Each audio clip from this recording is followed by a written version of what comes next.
మరి ఆడపిల్ల పోయేది. తొందరగా చేసి ఎక్కువ చదివితే ఎక్కువ చదువుకున్నది ఇవ్వాలి, ఎక్కువ కట్నాలు ఇవ్వాలి, ఇవన్నీ ఉంటాయి. అందుకే 10th ఇంటర్ చదివిన పెళ్లి చేసి పంపించేసేస్తారు. వాళ్ళ క్లాస్మేట్స్ డిగ్రీ చదివేటప్పుడు ఈ అమ్మాయి పిల్లల్ని నేర్చుకొని తిరుగుతూ ఉంటారు.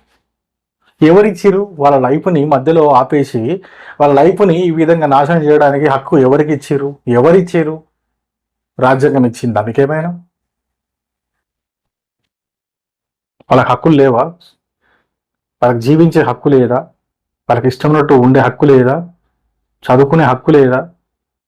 నేను చాలామందికి చెప్తున్నా, చాలామంది అమ్మాయిలకు చెప్తున్నా, కొన్ని దృష్టిలో పెట్టుకొని చెప్తున్నా. కొన్ని చూసిన సంఘటనలు, తల్లిదండ్రులు ఊర్లో పొలం పనులు చేస్తూ చిన్న చిన్న పనులు చేసుకుంటూ రూపాయి కూడా పెట్టి వాళ్ళ ఫీజులు కట్టి ఇక్కడ హైదరాబాద్ సిటీలో ఎక్కడెక్కడనో హాస్టల్స్లలో ఉంచి చదువుకోమని పంపిస్తే చాలామంది అమ్మాయిలు చదువుకోకుండా చదువును పక్కన పెట్టి మిగతా వాటి మీద కాన్సన్ట్రేషన్ పెట్టి వాటికే ఇంపార్టెన్స్ ఇచ్చుకుంటూ ఇక్కడున్న కళ్ళకి కనిపించే ఒక మాయాలోకాన్ని చూసి వాళ్ళు మోసపోయి వాళ్ళ బ్రతుకులని మధ్యలోనే నాశనం చేసుకుంటున్నారు.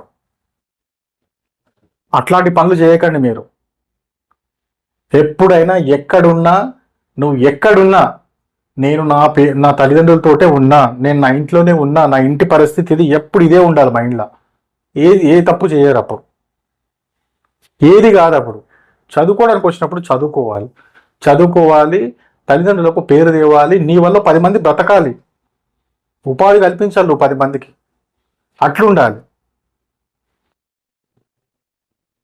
అంతేగాని నీ ఇష్టం వచ్చినట్టు ఉంటా, నేను ఇష్టం వచ్చినట్టు నేను తిరుగుతా, ఇష్టం ఉన్న బట్టలు వేసుకుంటాను, అది చేసేటే కాదు.